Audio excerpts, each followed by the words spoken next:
Este podcast tem o patrocínio de Vodafone Business.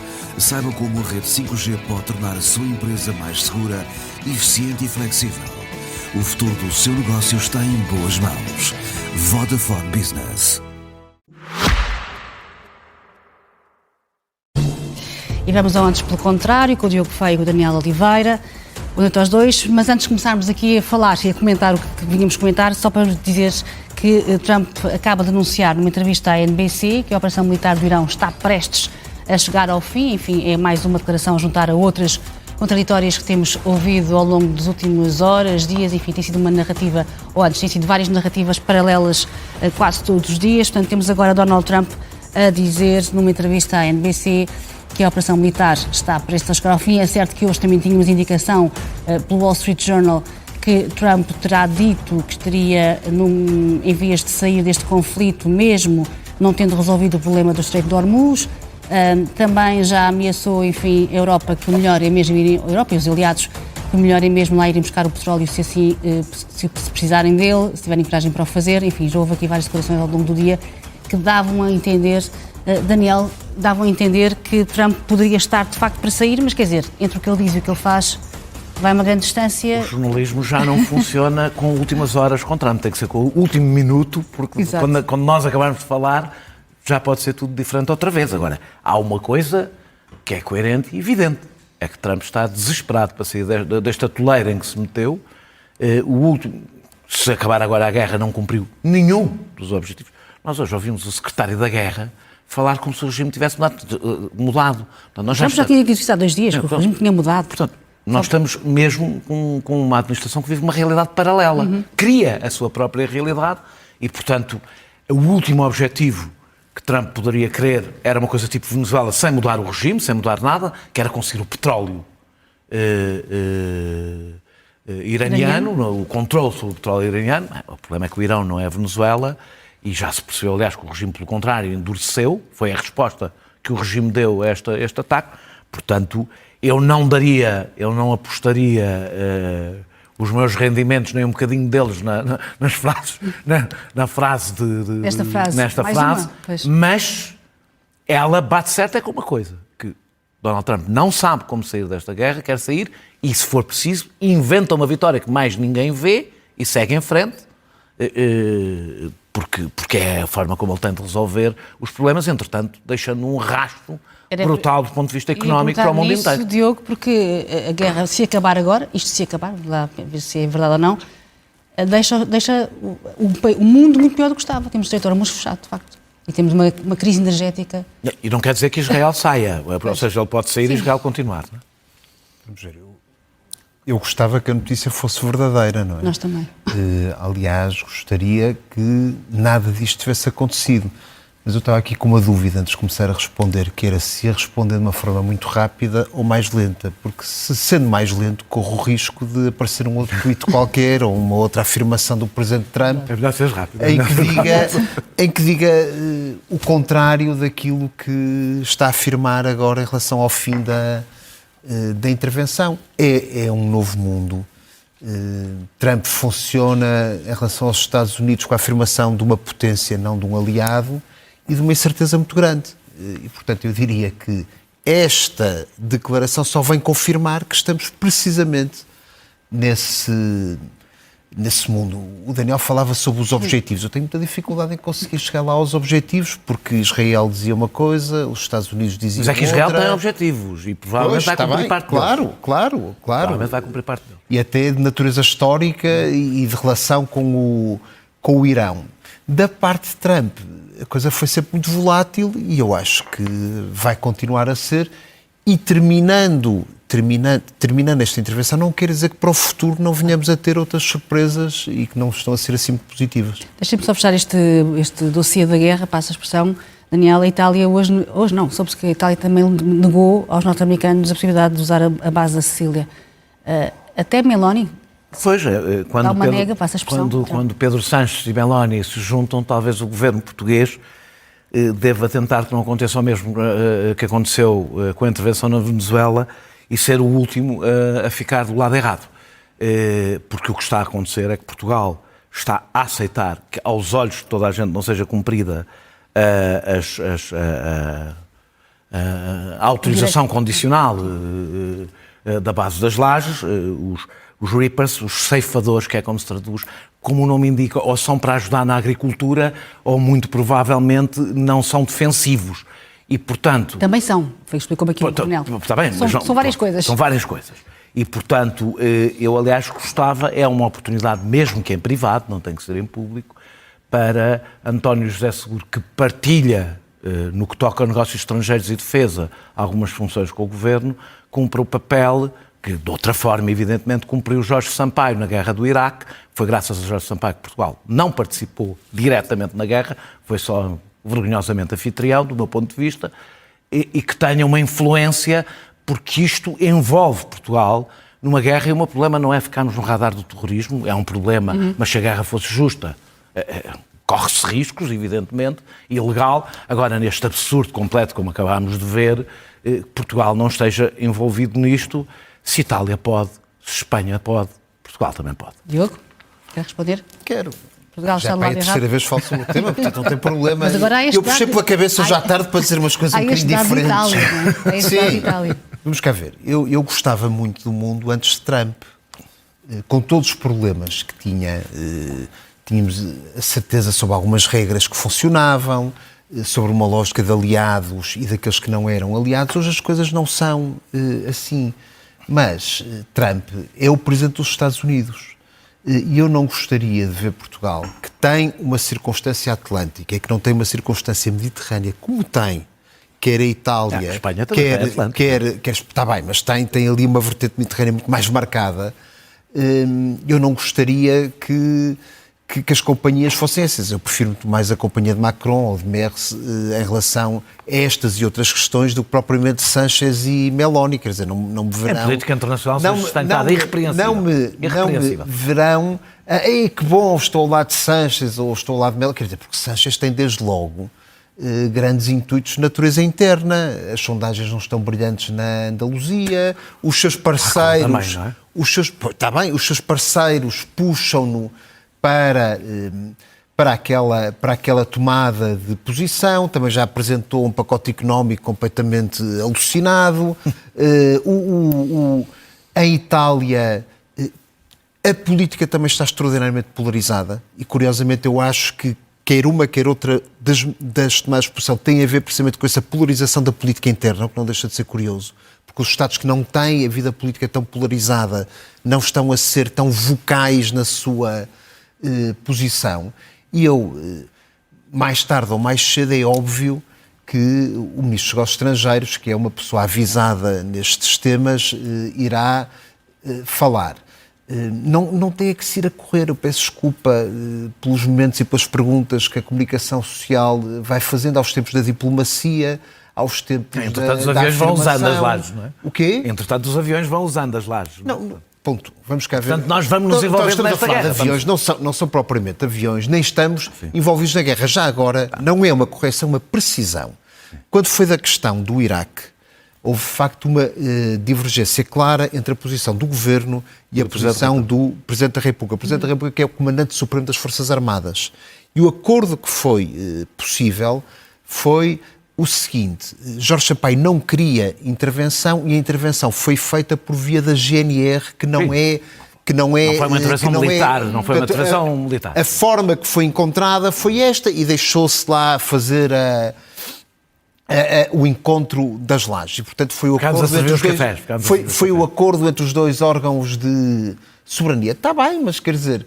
Mas mesmo no anterior mundo era preciso fazer diplomacia, quanto mais no atual. Apesar de tudo, no atual estamos a falar de um presidente que ameaçou ocupar a Groenlândia. Portanto, apesar de tudo, que não é nosso aliado. Não é nosso aliado. Se calhar, com certeza que não, mas se calhar vai ser necessário falar com ele. O outro, por mais que o opusesse a Bush, era um aliado. Daqui a uns tempos vai ser necessário falar com ele sobre a Ucrânia, sobre a Groenlândia, sobre a NATO, e não vai ser propriamente, parece-me, que a Espanha, garantidamente, ou a Itália, que vão conseguir. A questão é essa. O que tem provado a história com Trump é que é exatamente o oposto. Manter linha de diálogo. É que é exatamente o oposto. O que tem provado com Trump é quem lhe faz frente é que consegue falar com ele. Porque ele não respeita...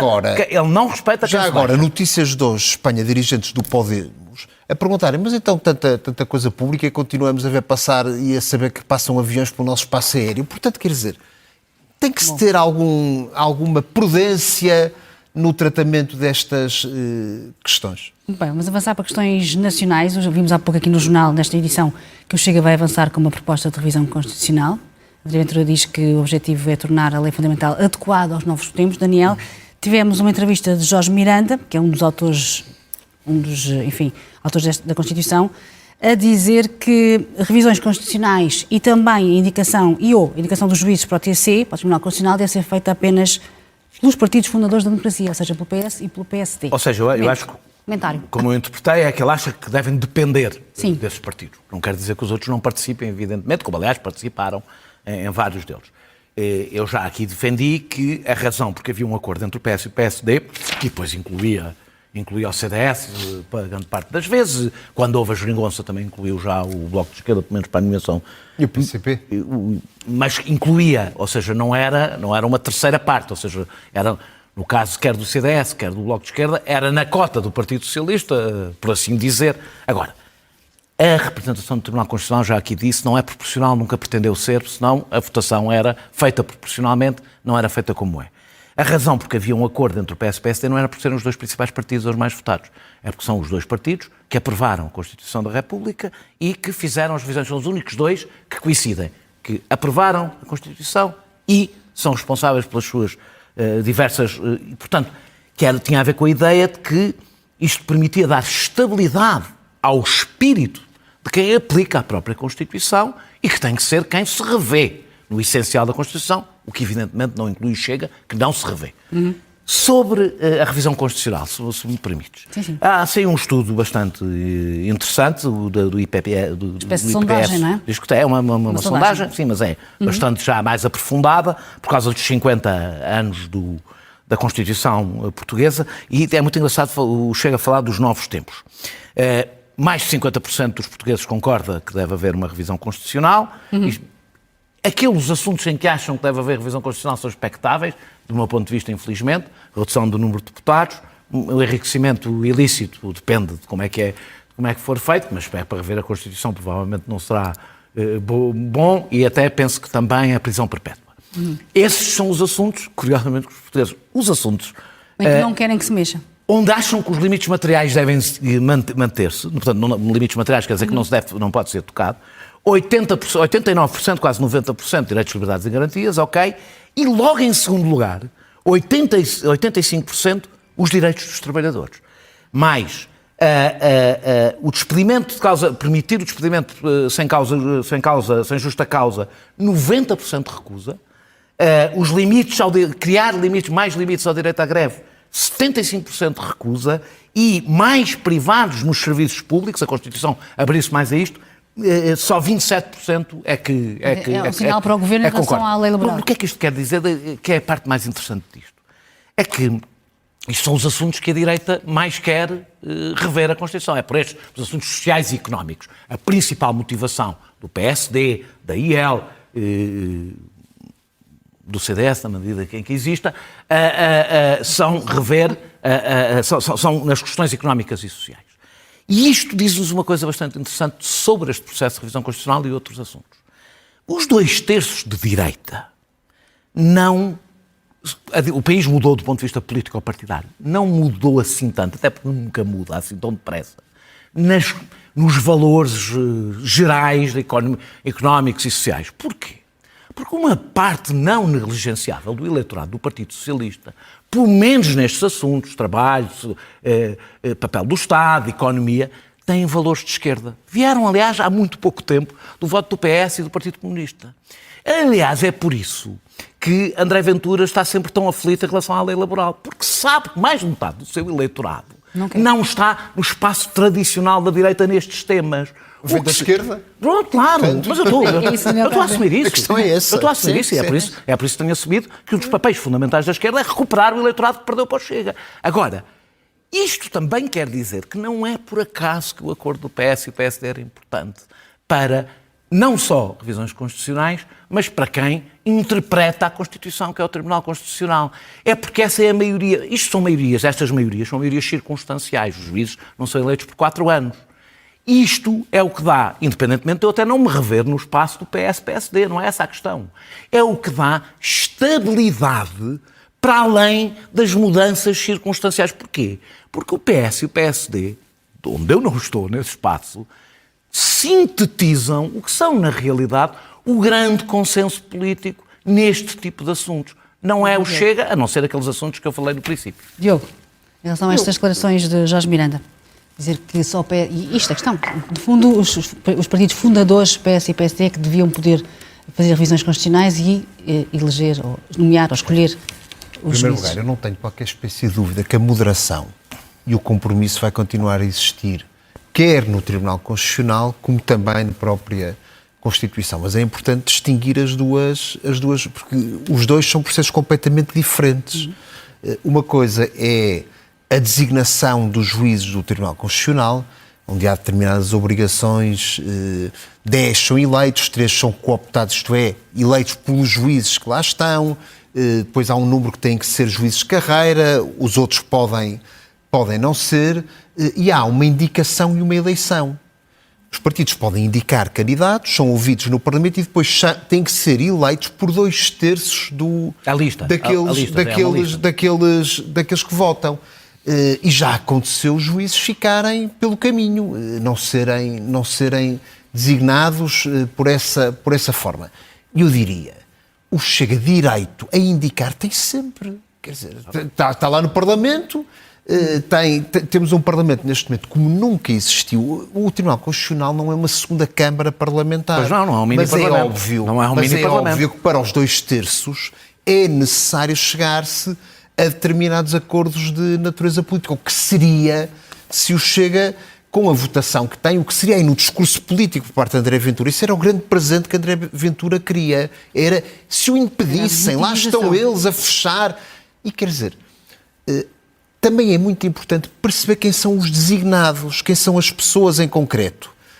O nome que se fala do Chega é uma pessoa moderada, que eu não tenho qualquer espécie de dúvidas, não vai com interpretações radicais da Constituição, sabe bem que o seu mandato é o de interpretar a Constituição que existe, não é uma Constituição imaginária, e portanto eu acho que temos de ter aqui alguma cautela em relação a isto, ver quem são os nomes em concreto. Eu estou muito nesta onda, estava no tema anterior e agora neste, aquilo que disse Leonor Beleza pareceu-me de uma sabedoria imensa. As coisas fazem-se com discrição, vamos ter calma. O dia 2 ainda não é o dia de hoje, ainda temos o dia 1 e depois vamos ver o que é que acontece depois da amanhã em relação ao Tribunal.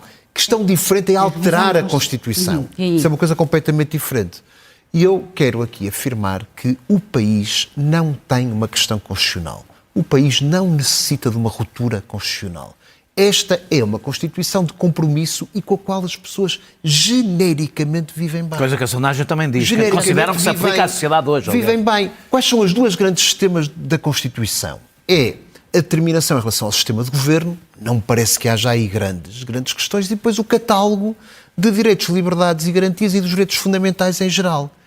Mas a própria Constituição tem um artigo, que é o tal dos limites materiais. Diz, se quiserem determinadas matérias alterar, primeiro tem que se alterar o limite material e só depois, numa revisão a seguir, é que para quê? Para manter precisamente esta lógica do texto constitucional. Eu conheço pessoas, por aquilo que escrevem no Chega, que acham que se deve mudar radicalmente a nossa Constituição. Eu estou do outro lado. Estou do lado da grande maioria, quer dos juízes do Tribunal Constitucional, quer também da maioria que existe no Parlamento. É evidente que a Constituição tem coisas que já não têm sentido. A lei de 1976, a questão do preâmbulo, o preâmbulo eu comparo sempre. O preâmbulo não se pode rever. Não tem. Não se consegue rever. Não é isso. Rever um preâmbulo é como rever a Declaração de Independência dos Estados Unidos. Mas o preâmbulo pode estar ou não estar. Agora, para mim, estar causa-me zero de problemas. É como aquelas fotografias que temos de família antiga, que de vez em quando já estão com um pó nas salas de todos os portugueses. O preâmbulo é assinado não, mas pode ser eliminado. Pode ser evidentemente eliminado, mas eu aí estou completamente com o Jorge Miranda. Discordo, mas também qual é o problema de lá estar? É um texto de natureza histórica que nunca foi assumido. E outra coisa que é importante, a revisão constitucional nunca foi assumida como um grande objetivo da AD. Nós estamos aqui a cair num equívoco. E estamos aqui a retirar coisas que não sabemos. Já nos habituou a ceder aos objetivos do Chega. Não, isso não é verdade. Várias vezes. Eu não vejo muitas medidas governativas que necessitem de revisão constitucional. Veria uma, mas não sei se aí tenho grande sucesso, que era a regionalização. Eu gostava que houvesse uma revisão constitucional que permitisse alterar uma revisão constitucional que foi feita na altura em que presidia ao PSD Marcelo Rebelo de Sousa com António Guterres, que está a dificultar muito a existência da Constituição. Querias tirar as regiões da Constituição? Não. O que eu queria era facilitar o processo de regionalização, que a Constituição não fosse um impedimento para isso. Coisas como os metadados, coisas como bagatelas que existem, coisas que se podem retirar, que já lá estão há muito tempo e que não têm sentido. Agora, é curioso, na sondagem 50% concordam com a Constituição. Preocupa-me unicamente de 40%, há 40% daqueles que foram ouvidos estão alheios a esta questão. Eu estou nos tais 42% que concordam com os valores atuais. Eu sou mais por uma revisão cirúrgica do que propriamente por uma nova Constituição. A aceitação aos limites materiais também a tenho. Agora, preocupa-me, por exemplo, questões como as dos deputados, já agora dizer que Portugal está completamente na média do número de deputados por população nos Estados da União Europeia. Totalmente, porque as pessoas fazem proporções, não é? Proporção não se faz automática, por caso contrário. E também aquela questão dos direitos, as pessoas querem habitação digna. Com certeza todos queremos a habitação digna, mas alguém vai pôr esse conceito em causa. Ninguém vai pôr, ou o despedimento sem justa causa. Também ninguém vai pôr esse... Não, ninguém vai pôr esse... Bem, Diogo, Daniel, obrigado aos dois. Obrigado, até para a semana. Obrigada. Obrigado.